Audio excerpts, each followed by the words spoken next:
market shares. President Biden addressing the world about the Israel-Hamas conflict, what the U.S.'s next step is. Plus, it's been almost 19 days since we've had a House Speaker. We'll break down the votes and the path forward. And the closing bell just rang. We'll have a full update on the markets this week. Hold on to your wallets because market share starts right now.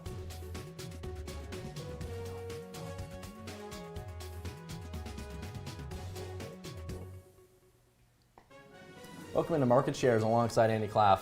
I'm Peter Elliott. Now, Andy, we begin in Washington, where the turmoil on Capitol Hill continues. It's back to the drawing board for congressional Republicans as they're now moving away from pushing for a Jim Jordan speakership. Market Shares analyst Chilakase Adele joins us now to recap all that's happened in the past few hours and over the past few days.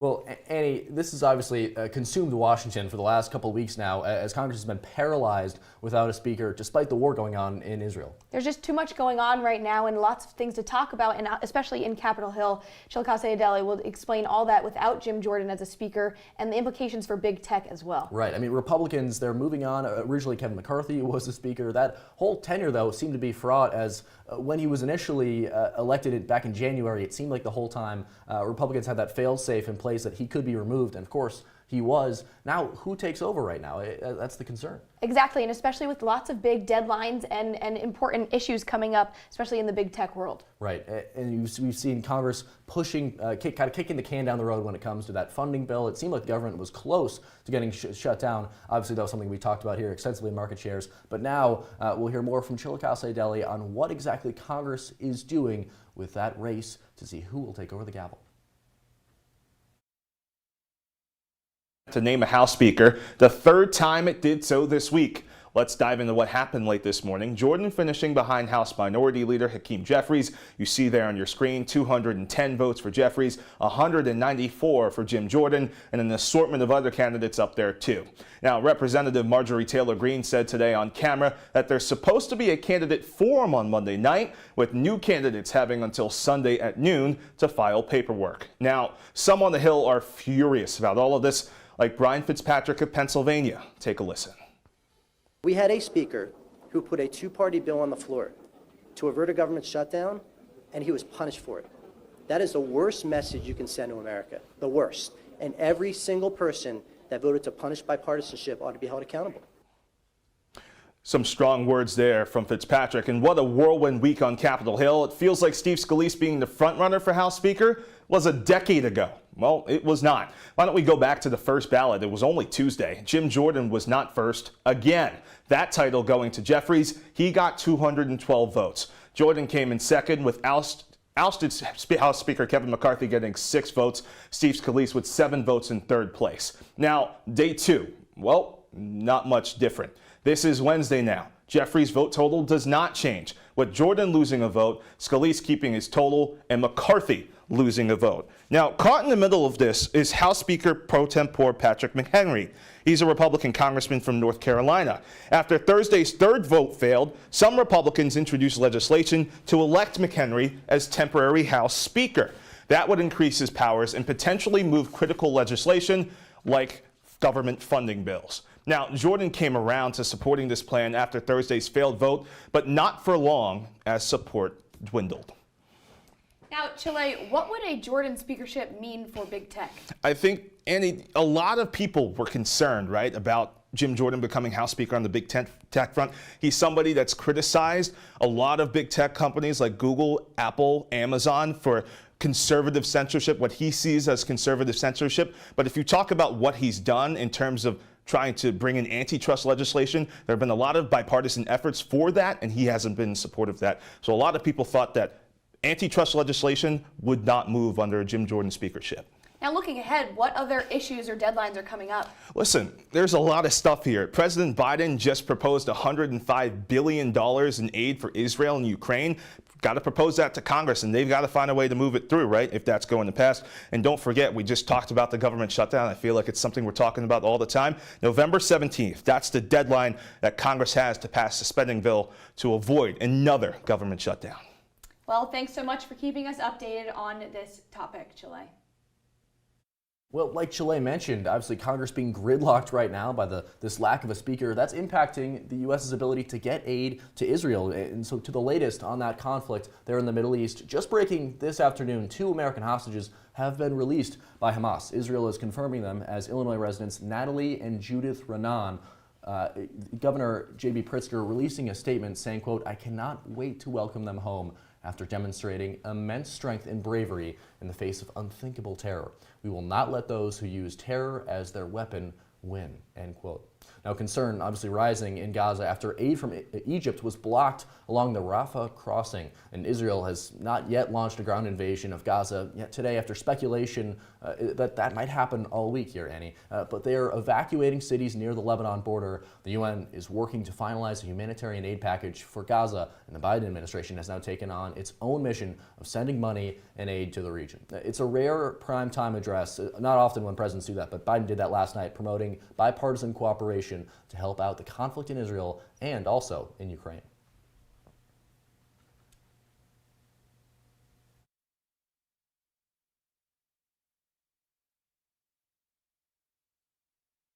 It's watched by many across the country, and some interesting responses both from across both sides of the aisle. But this issue is obviously important enough for Biden to address the whole country about.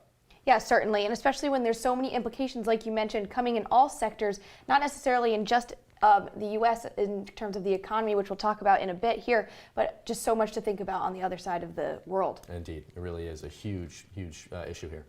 And so speaking of that American economy implications, United Airlines shares have fallen nearly 10% since the war in Israel.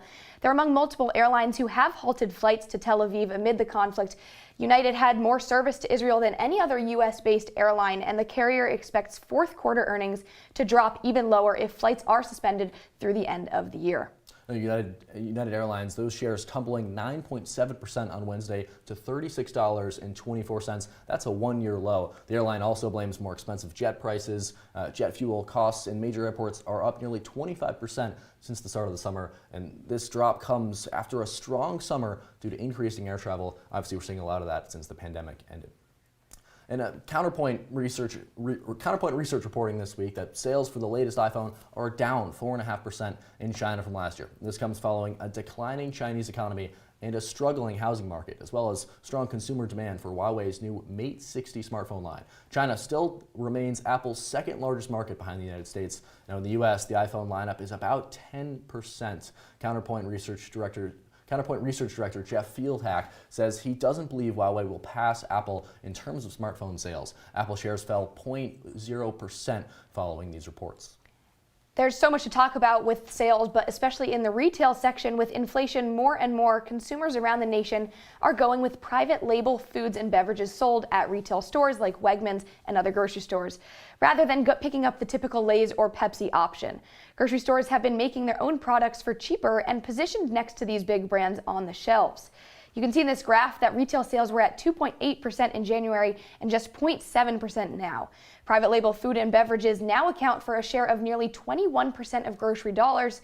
Before the pandemic, it was about 18%.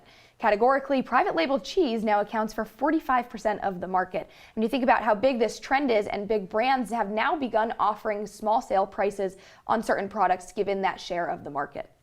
Well, speaking of sales at their lowest levels, home sales down to their lowest levels since the subprime crisis period. Redfin is estimating that the existing home sales in 2023 will amount to just over 4 million. That would be the lowest since 2008, of course, the year of the global financial crisis. And this all comes following a rise in the average rate on a 30-year fixed mortgage to 7.57%. In August, the rates rose above 7% for the first time in over a year. The Wall Street Journal reports that this could force wannabe homeowners to continue renting. A rise in rent helped push up U.S. consumer prices back in September. Now, things look a little different in the home selling market in central New York because it's revving up here near Syracuse. 15 different zip codes across Onondaga, Madison, and Oswego County record a median time of homes being on the market for 10 days or less. This is far different from recent years with houses on the market being on the market for weeks or months. Local realtors credit this to being fewer options listed, which in turn drives up competition and bidding wars. This buyer problem increases the demand for construction of homes, but obviously that is a solution which is going to take a lengthy process. The race to buy homes in CNY could be around for some time longer. In the ailing drugstore, Rite Aid receiving a prescription for its woes this week. Bankruptcy protection. Rite Aid is shuttering more than 100 of its stores with plans to close hundreds more. It's a tough pill to swallow for the third largest standalone pharmacy chain in the country, whose stock has fallen almost 80% since the start of the year. So how did the company get here? Well, a cocktail of causalities. First, the business of running a pharmacy isn't as lucrative as it once was, as profit margins have slimmed significantly. The pandemic, predictably, wasn't good for business either, with fewer customers and prescriptions to fill. Rite Aid is also facing tough competition from big box stores like Walmart and online outlets like Amazon. But the biggest reason Rite Aid is reeling, the thousands of lawsuits it has faced, accusing the pharmacy of filling illegal prescriptions for painkillers. Rite Aid, wrong time to be in the drugstore business. Onto the entertainment industry, which is also facing lots of challenges lately. Netflix is making a comeback. The streaming service recently reported its third quarter results, and with a happy surprise for the company, nearly 8.8 million subscribers joined in this quarter. This is the most added subscribers Netflix has seen in a quarter since the 2020 pandemic. The progress is a result of password sharing crackdown and providing a cheaper subscription model with ads. The bounce back was much needed after 2022 saw a loss of 200,000 subscribers. It was also then when rivals Disney and Warner Bros. Discovery got lots of attraction and Netflix shares fell 60%. The current new growth appears to not be over after this quarter, as Netflix expects to see more in the next quarter. Evercore ISI analyst Mark Mahaney finds this optimism surprising due to the, quote, content-challenged environment because of the strikes. Sticking in that media space, hey Disney shareholders, I've got good news and bad news about ESPN, the Mouse's sports subsidiary. Let's start with the good news first. According to newly released financials, ESPN made $2.9 billion in profit last year, more than the entirety of Disney's entertainment business, which includes Disney Plus and its movie and television studios. Impressive, right? Well, here's the bad news. The vast majority of that money comes from the affiliate fees that cable providers pay to distribute the network on television. That business model is a major source of concern for investors, as millions of cable subscribers continue to cut the cord every year. That's why Disney is looking into partnerships with the like of the NFL or NBA as it prioritizes streaming. The worldwide leader in sports is Disney's leader in revenue, but for how long? That's one final score you won't see on SportsCenter. And while we're still on the bad news train, for those looking to buy a home, mortgage rates are on the rise. The average rate for a 30-year fixed mortgage hit 8% this week. That's the highest level since the mid-2000s. The spike is causing demand for mortgages to plummet. 2 years ago, the average rate was just 3%, meaning that today's home buyers could be paying hundreds of dollars more in monthly mortgage bills compared to those who bought in 2021. Well, still ahead on market shares. Wall Street just closed 13 minutes ago. We've got an update on some of the stocks that were up and down this week. Stick with us here on Market Shares. Did you hear about the pony with a sore throat?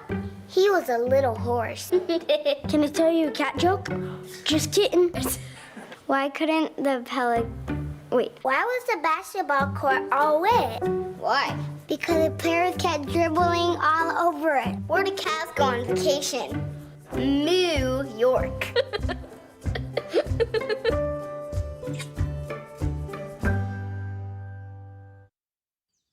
Jason, let's go see your room.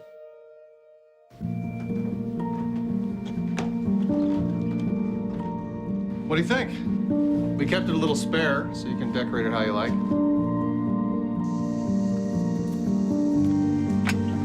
Dinner! Go? Excellent. Suckers. Yeah, I saw you guys out there. We're the family. Oh, I thought you were on my team.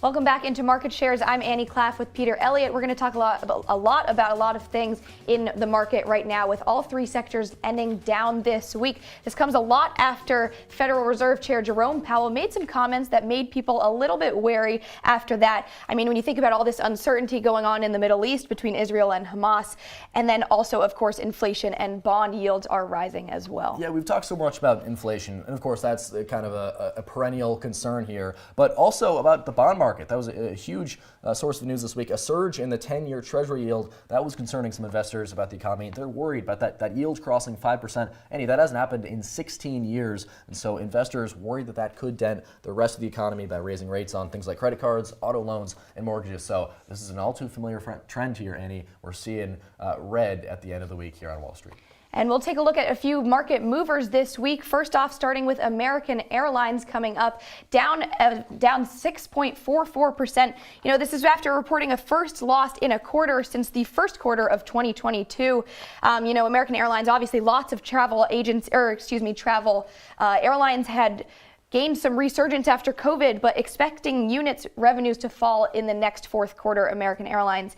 And this is because of higher fuel costs, obviously, and also higher costs associated with the pilot labor agreements that happened in September. And I think the most notable thing here, Annie, is that yes, well, it's been a tough quarter here for American Airlines. It hasn't been the case for some of its other competitors like Delta and United Airlines. Both of those companies in the green for this quarter. So that's pretty interesting how American Airlines has really struggled relative to those other companies. A 3-year low for American Airlines. So a really interesting story there for that Dallas-based airline company, Annie. And we're talking a lot about struggles. We'll take a look at Tesla because Elon Musk said, they dug their own grave with this Cybertruck. What's going on here? Yeah, that's never good when you're talking about digging your own grave.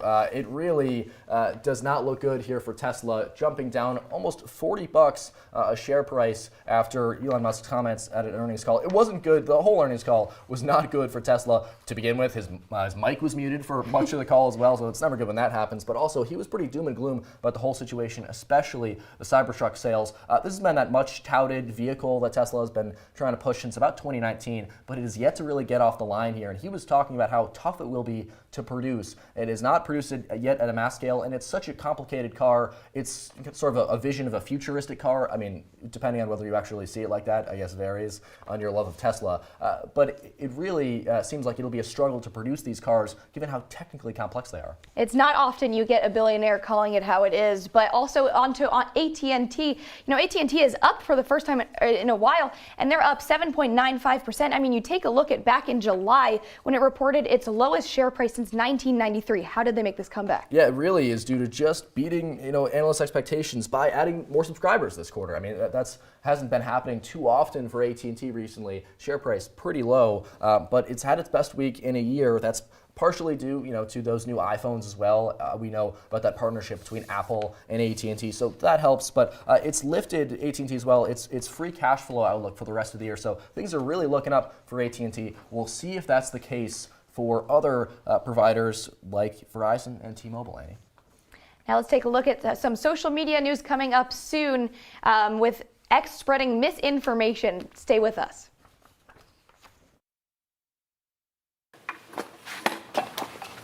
Did you hear about the pony with a sore throat?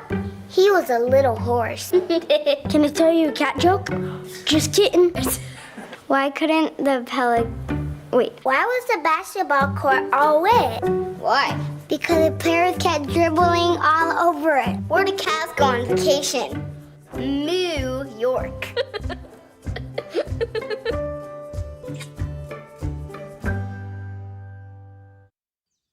Jason, let's go see your room.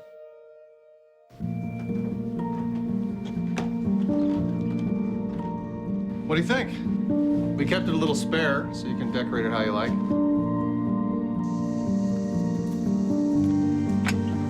Dinner! Go? Excellent. Soccer is fun. Yeah, I saw you guys out there. We're the family. Oh, I thought you were on my team.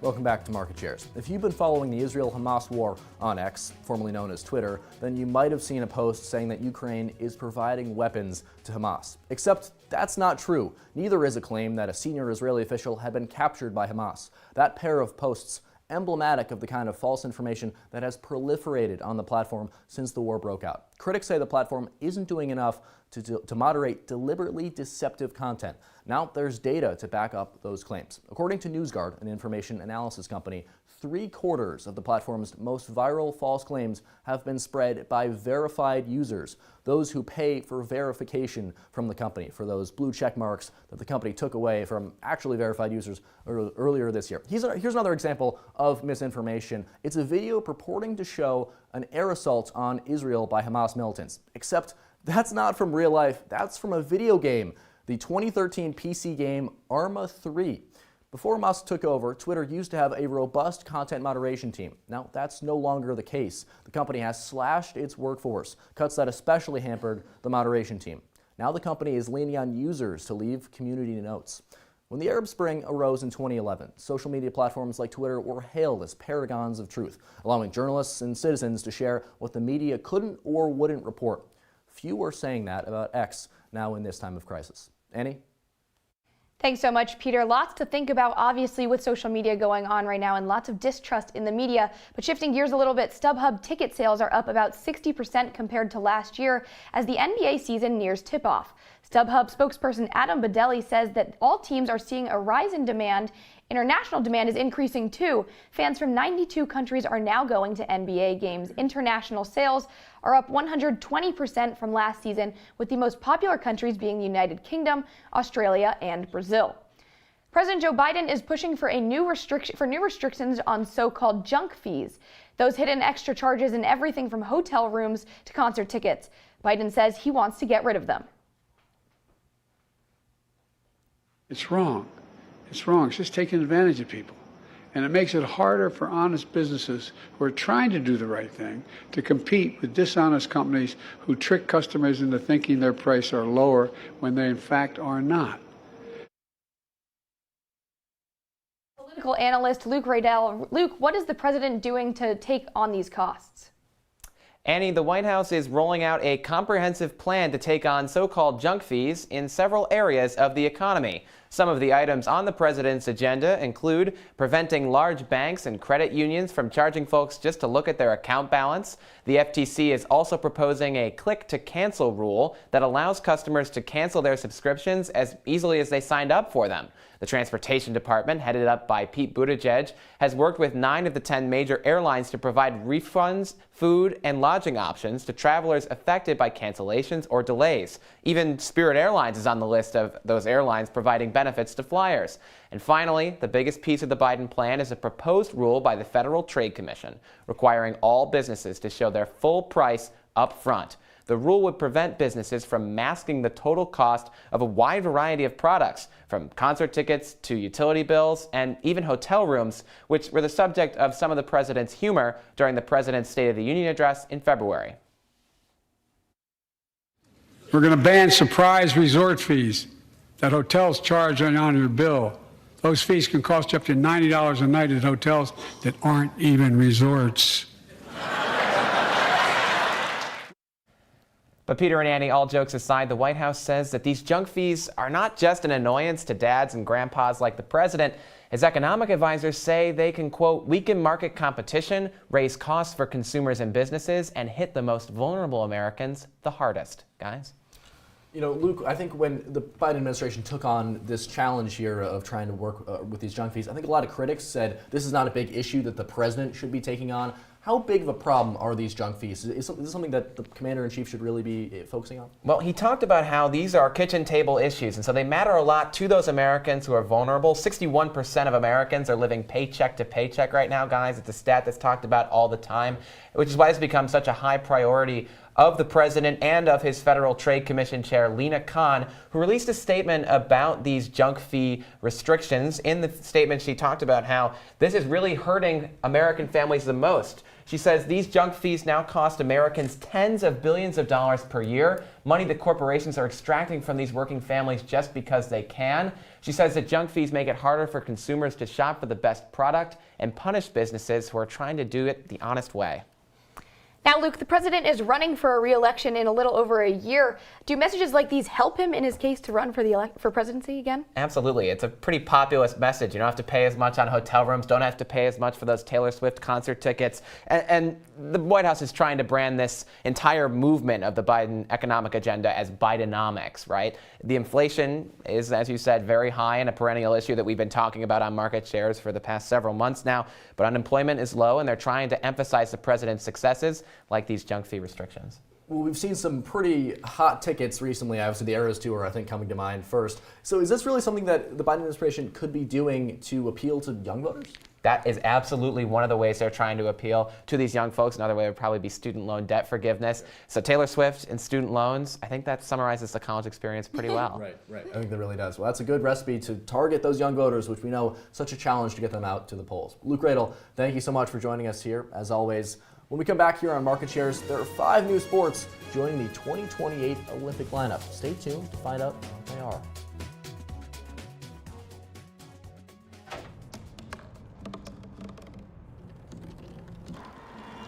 Everybody has a dream.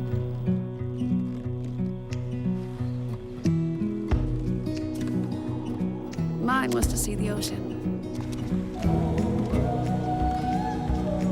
And with a little help, I made it.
Welcome back to Market Shares. The International Olympic Committee has announced the addition of 5 new sports to the 2028 Summer Olympics lineup. You ready for that, Manny? They are softball, cricket, flag football, lacrosse, and squash. The LA Olympics will mark the first time that flag football and squash will ever be played. IOC President Thomas Bach explained that, quote, "The choice of these 5 new sports is in line with the American sports culture and will showcase iconic American sports to the world, while bringing international sports to the United States," end quote. This is pretty cool. These are some sports that are kind of a little out of left field here. It's interesting to see them be included in the Olympics, that someone could take a gold medal in flag football. And also, you think about cricket, too. I mean, lots of Americans are not so familiar with that sport, but the purpose of this is also that cricket will raise lots of broadcasting revenue in countries like India and the UK as well, for that matter. So this is really great in terms of revenue building for broadcasting the Olympics. And it is, like Thomas Bach mentioned, that these Olympics obviously are going to be in Los Angeles. So you get some of these American sports, flag football, as well as squash, lacrosse. These are very, sort of Americanized sports. What'll be interesting to see is, as the lacrosse, potentially some indigenous communities are looking to participate in those Olympics. That'll be a huge source of interest here in Central New York. And you also take a look at what the breakup is in terms of being female and male gendered sports in these new additional sports. You have like women's lacrosse, men's lacrosse. It'll be a great talking point for the future in the Olympics and bringing on lots of different types of viewerships. And for flag football, I mean, that's something that I think a lot of people would tune into. A lot of NFL players saying they're interested in competing in the Olympics, and the NFL saying, go ahead. So we could see the likes of Tom Brady, Patrick Mahomes, Travis Kelce. They could be competing in the Olympics, winning gold, silver, bronze medals. You think about NFL joining them, they have injuries, but that's all the time we have for you on this episode of Market Shares. Be sure to follow us on Instagram and Twitter. And I'm Annie Klaff. This is Peter Elliott. Hold on to your wallets.